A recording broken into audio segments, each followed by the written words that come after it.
Hi and welcome to my channel. Now today's review is on these Mission LX1 speakers. Now I did a little sound test a few videos back now in this particular room where I did sling a few rugs down, brought some cushions in, etc, trying to dampen down the reflections because it's quite a small room, not the room I usually use. That's downstairs. I say usually, I've only been here for about 3 months in the house, but that will be the room I do a few sound tests in. It's a much bigger room, it's got settees, it's got other things to suck in the sound, shall we say. Well, this hasn't, but there's a lot of work he's doing around the house, and at the moment that room is out of action.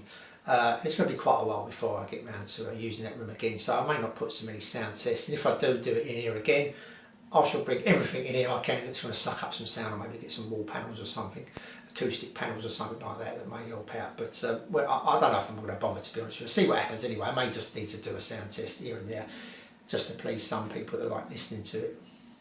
Okay, back to these speakers. These are Mission LX1s, like I say. They would have retailed, I think, for around about £129 when they come out, looking at a few adverts on the internet. They did drop down to about £99 at some stage.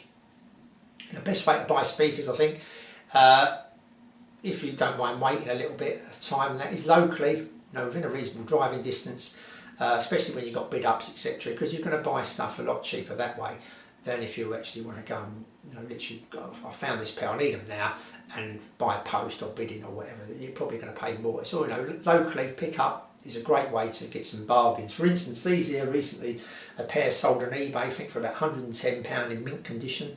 The seller had them in mint. And yet, a pick-up one, I think sold for about £20. And I think I picked these up for about £25, if I can remember rightly. So, a little bit of a bargain to be had, sometimes, like I say, within local pickups. Okay, let's just give a few specs. I'll stick a couple of pictures. I haven't took these apart. Usually I take the speakers apart to see what's inside. These are not easy to take apart. I mean, I could do, but then I'm going to ruin the front. It's going to be all awkward. And I'm not going to keep them. I want to set them on. It's going to be another local pickup from me, because I'm not going to post them, because I've had so many speakers go missing or damaged. It's just not worth the hassle. It really isn't. So I'm going to stick these on eBay as a pickup, and someone probably going to get a little bit of a bargain, really, if they're interested in this particular pair of speakers. Okay, so they are, let's have a look. The frequency range of these speakers is 65 Hz to 20 kHz. The dimensions is 260 in height, 235mm in depth, 160mm across. The woofer here is a 100mm advanced fibre, and the tweeter is a 25mm microfiber dome. Obviously I'm not going to start tapping that, but that's the little tweeter down there, and they are rated at 6 ohms and 86.5 dB. So you're going to have a reasonable amount of power in your amplifier to drive these. Take a little bit more driving than a speaker, say that would be rated at 90 dB, something like that. So you want a reasonable amount of watts. So I did connect it up to that, the Audio Lab, which gives out a reasonable amount of power, and a few other amplifiers I have around the house to do my review and listening to. And in fact, I did listen to these back in my old house, so I just kind of refreshed my memory by connecting them up here as well. But I pretty much wrote down everything I wanted to talk about these speakers back then, because I've had them quite a while now. Okay, one thing I did forget to mention is that it's got these magnetic speaker grills, which are quite nice actually. And actually the speaker's quite nicely finished. It's quite a solid speaker. It's got quite a thick cabinet. It's quite well made. It's got a bowed front. I didn't mention that. The front is not dead level. It's got a little bit of a bow to it. And I don't think you're going to see that on camera. You may do. And so is the grill. It's got a little bit of a bow to it.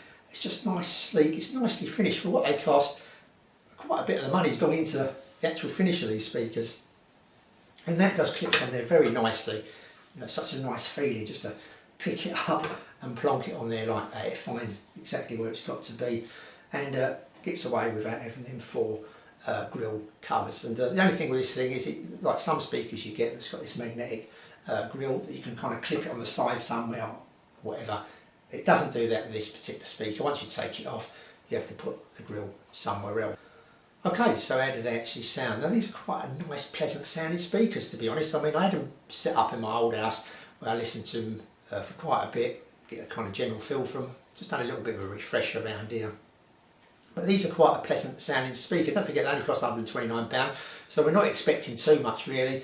And if you go along them lines, you're not really going to be that much disappointed, I don't think. I mean, you know, it's got a few niggling bits pieces, but you know, I'm overcritical most of the time, so bear that in mind. But you know, I found the bottom end is a little bit emphasis on the bottom end. Now it's got quite a nice bass to it. It could do with a little bit more definition and that, you know what I mean. It's not too bad. It's quite nice.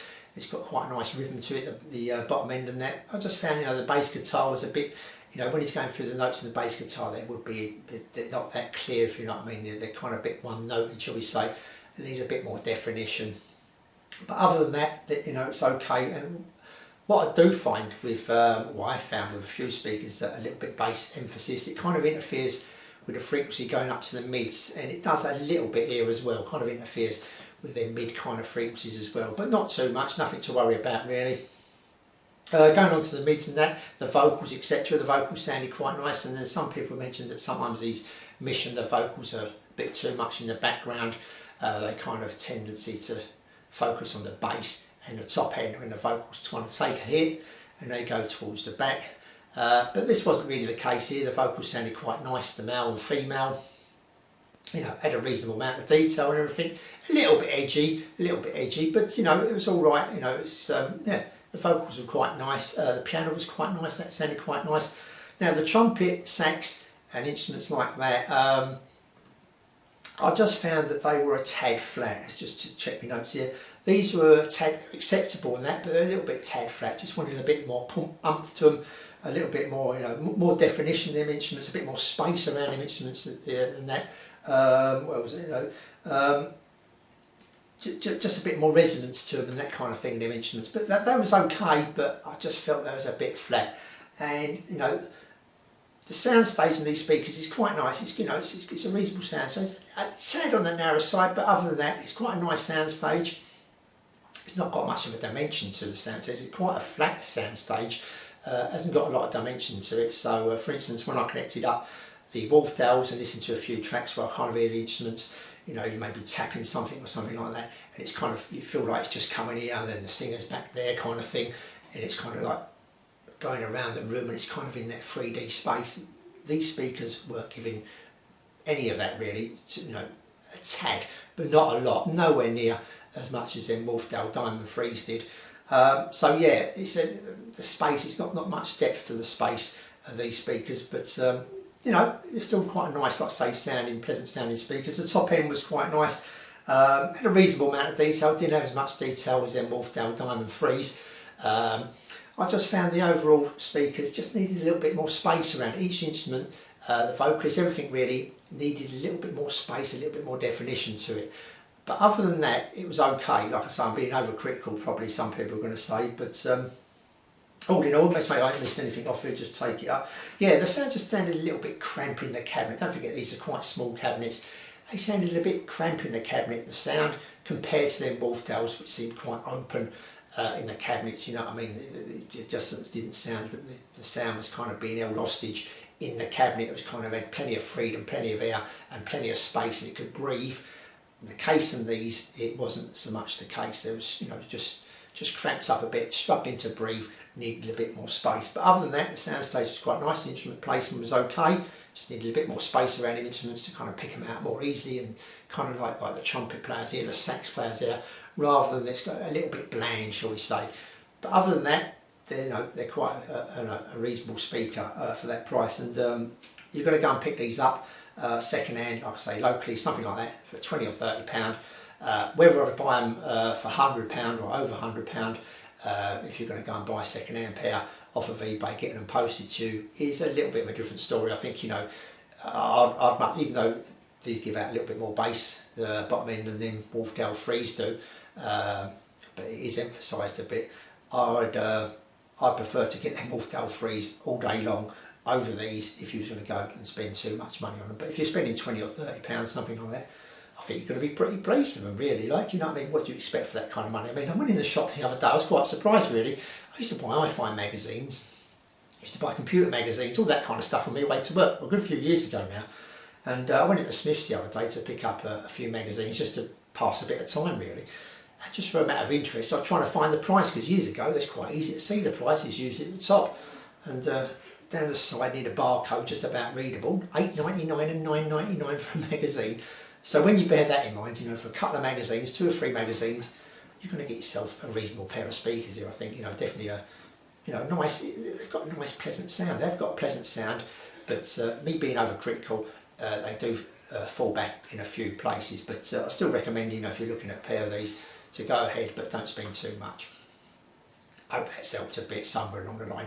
Okay, until my next video, I'll say thanks for watching, and I'll see you all soon.